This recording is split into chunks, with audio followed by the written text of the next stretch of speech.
My contractions got closer together, and I knew that it was time for my twins to be born. So I packed my hospital bag with some clothes, and then I put my laptop in the actual bag and some of the work that I was working on. And then I traveled to the hospital.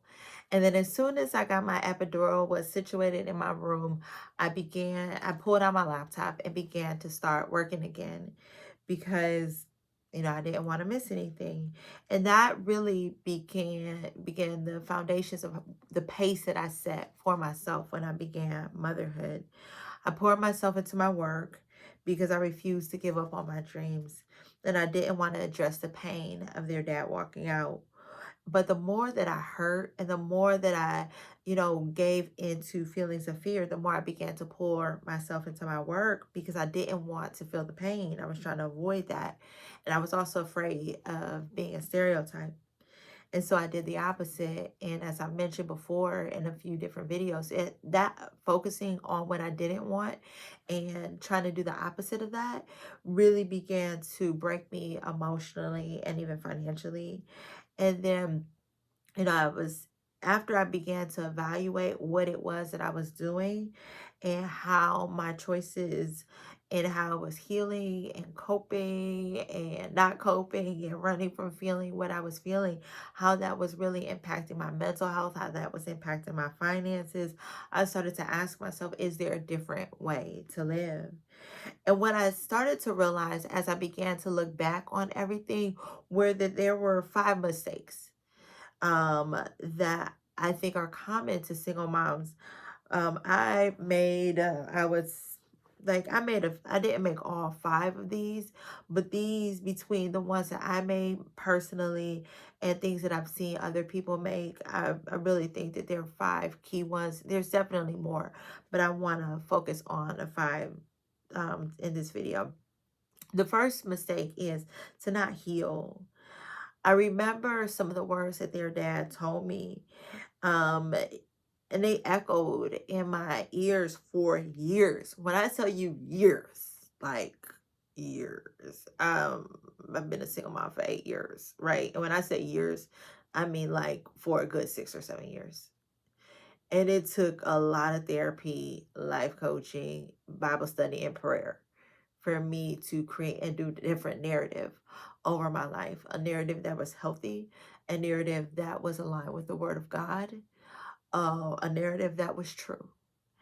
And so I don't want you to waste 6 to 7 years creating a new narrative for your life that's based on truth.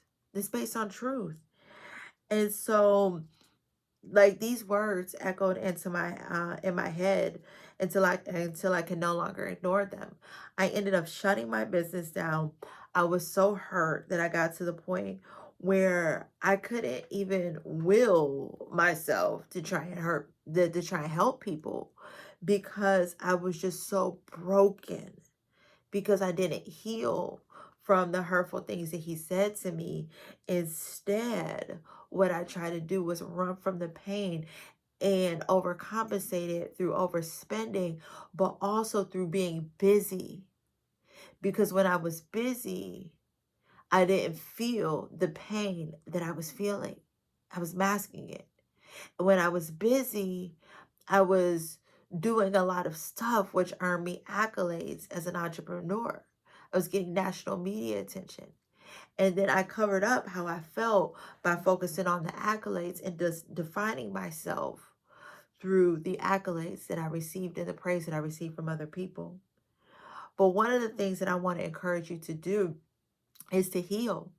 Prioritize healing.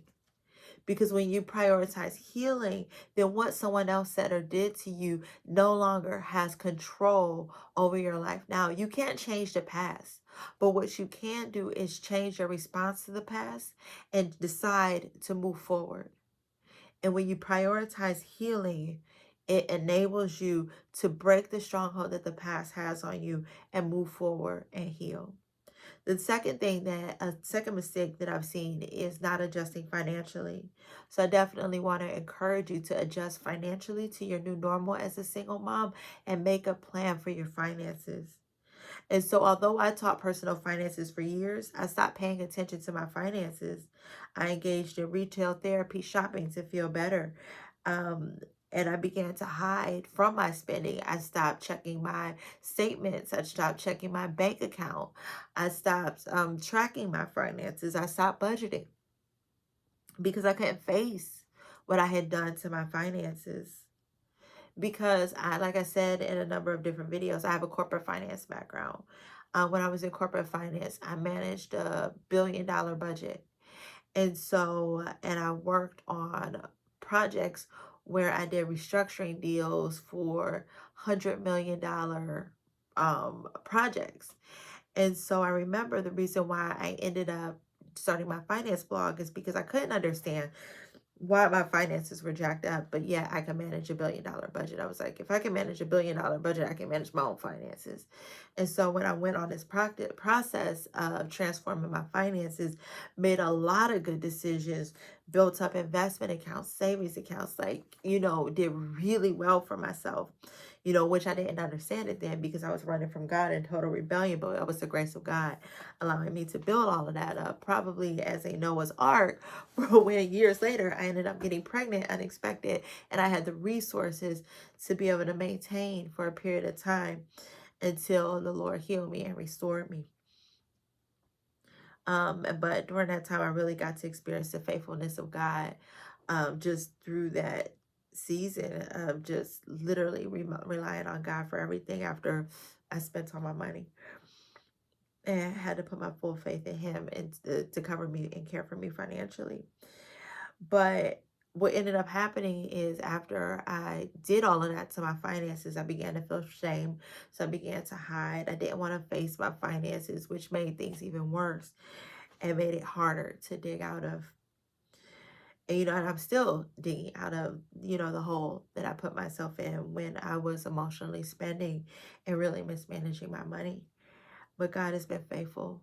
And I share this, I talk more about it in the video, What's the Purpose of the Wilderness Season? So definitely check that out. But what I want to encourage you is when you become a single mom, it's important to create a budget, to stick to it, even when your emotions and your feelings say otherwise, even when you're tempted to overcompensate, even when you're tempted to overspend, even when you just want to give your kids that, that extra toy. Follow your budget, create a budget, set a budget, and go to therapy. Because going to therapy will help you to address that healing, because your healing impacts your finances. Your emotional state impacts your finances. So make sure you adjust financially. If there's spending that you need to stop, right? Because you have to make room in your budget for diapers, wipes, baby food, baby clothes, baby stuff, then make sure you make those adjustments necessary to be able to, adjust to your new normal financially, right? You have to adjust to it in your home. You have to mentally adjust to it, but you also have to adjust to it financially after experiencing an unplanned pregnancy. You have to be able to adjust. If you don't adjust, it's a trap. It's a trap. And I can tell you that because I learned that the hard way. I thought that because, I was a financial expert, been teaching personal finances for years. At that point, I've been teaching workshops, been featured in national media about teaching finances. I thought that I would be able to adjust like this. And I totally misunderstood or didn't fully comprehend the toll my emotional state would have on my finances. And so you really need to have that budget in place and some spending rules in place to be able to create some guardrails around your spending, so that way you don't destroy your finances, especially for emotional reasons. So I definitely recommend that. The other mistake that I see is people not and I talk more about the financial piece in my book, Navigating the Impossible, a survival guide for single moms from pregnancy through the first year of motherhood. That's available on Amazon. Literally half the book is about finances. And the things that I did right, and the things that, and I teach from, definitely the things that I did right, and some of the things that I wish that I would have done in that book. But the third thing is not building a support system. And when I was getting close to giving birth, a friend of mine asked me how I planned to get to the hospital. I told her that I planned to drive myself. I let her know these are my kids and my responsibilities, so I wasn't going to inconvenience anyone else. I'm so happy I didn't drive myself to the hospital because I don't know how I would have made it. Those contractions hurt. Um, and so I think that that's a good analogy for our single motherhood journey. Sometimes we believe that we're in it by ourselves or we don't want to burden someone else. But with the right support system, our motherhood journey can be easier. And so this is one thing that I really emphasize to single moms in general, but especially after experiencing an unplanned pregnancy. Build your support system. Don't do it alone. I read in my book, Navigating the Impossible, a survival guide for single moms from pregnancy through the first year of motherhood. I share a story about a single mom who tried to do it on her own. And she couldn't. She ended up in a hospital having seizures because she had stressed herself out to the point where it was impacting her health because she refused to accept help because she thought that she got herself into that situation. So it was only her responsibility uh, to to raise her kids and to help her children. So she refused help from anybody.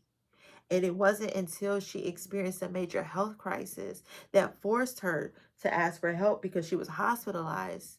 That's when she realized she needed to build a support system. So, one thing I would definitely recommend is build that support system early. Start while you're pregnant. That will make a huge difference. When I tell you that, that is one thing that I did, and it made such a huge difference in my life. It helped me to have rest. It helped me to have peace, right? Um, of course, there were other things that I was doing that was, impacting my peace, which is the not healing. But as far as making sure that my kids were covered, that, I had support, that was so, so important. And I talk about it in the book, Navigating the Impossible, how to do that. For dating too soon. I refused to date at all, but that was lack of healing and everything. But but that's one of the things that I witnessed from other people. Dating too soon. Like I know people who, at the time I was really close to, like, as soon as she had her baby, she was dating again. And so I think that there's you know, people, and I'm not here to judge. You have to know yourself. You have to know your healing. It worked out well for Sierra, right? With Russell Wilson. She, it, but I mean, after she stopped dating Future, but that's so random. But anyway, you have to know yourself. You have to know your level of healing. But one of the things that I have seen as a mistake is people date too soon.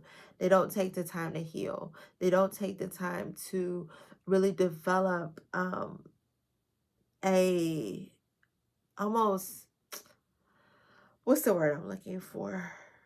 A routine, a normalcy, transition well into motherhood, um, because of a deep need of dependence to be with somebody else. And that can end up being dangerous for you. It can end up being dangerous for your child. So I say this because I remember when I was pregnant, people would ask me, "Oh, when are you going to start dating?" When my kids were babies, like infants, when are you going to start dating? And I used to keep telling them, like, I want to heal first. I want to focus on my family.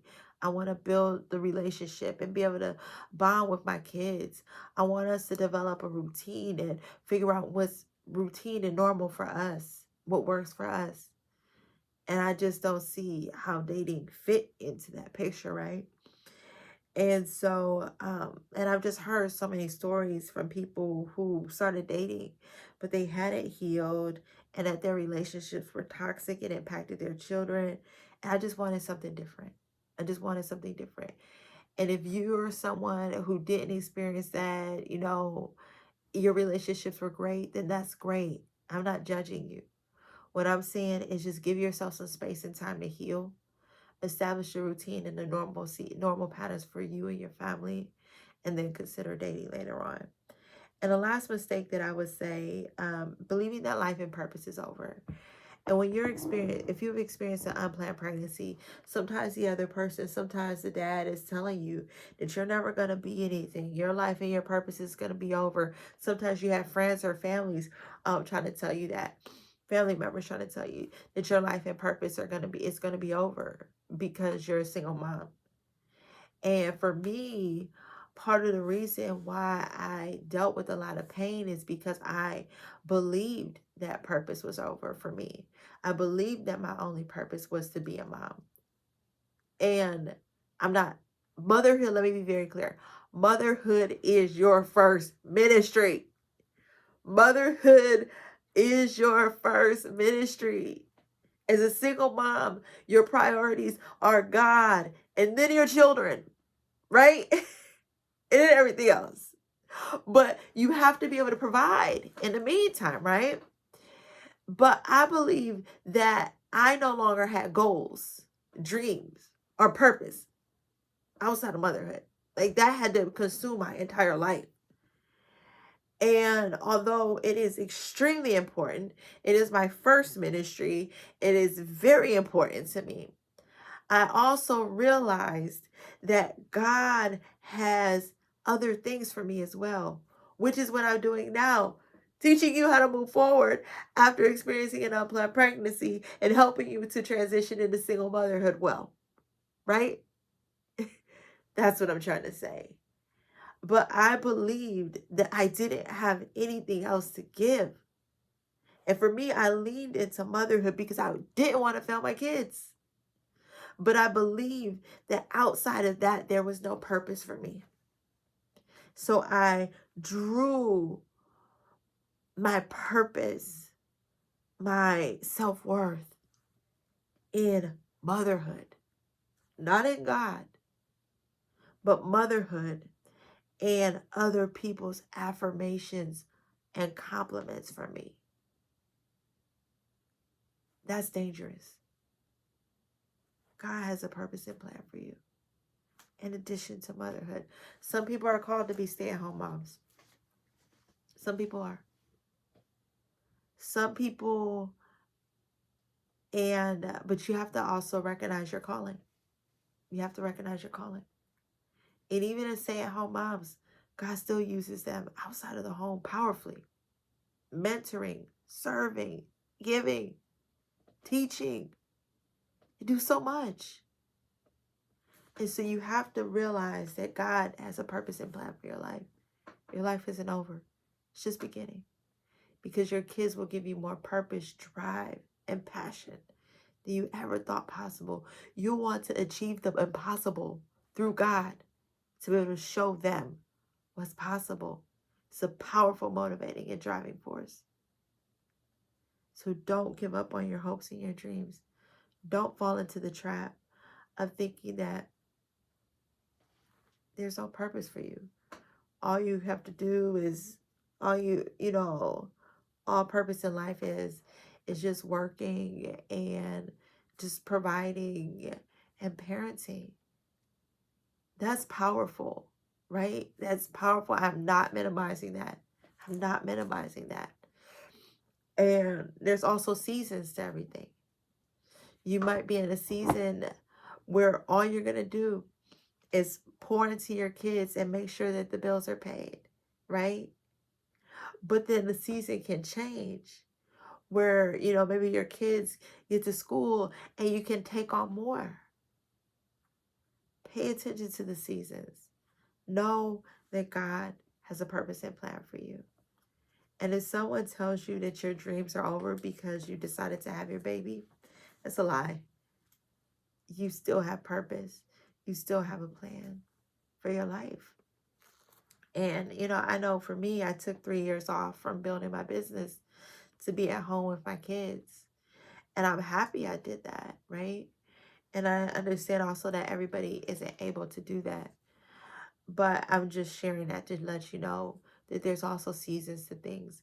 So don't feel pressure to try and do everything at once. Ask God, what season are you in? What you should prioritize? And how you can just thrive in the season that He has you in, while also knowing that at some point the season will change. But just if you're in a season where you feel like your dreams are on hold, it doesn't mean that that's the end of those things.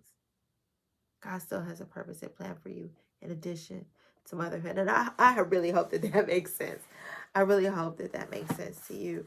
But I really just want you to understand that those are some very common traps to avoid, and just so that you're aware, so that you can really walk in power and walk in purpose and walk in knowledge as you transition into single motherhood, focused on healing, maintaining your finances, believing that God has a purpose and plan for you, building a support system, and focusing on your kids and not jumping into the dating pool too soon.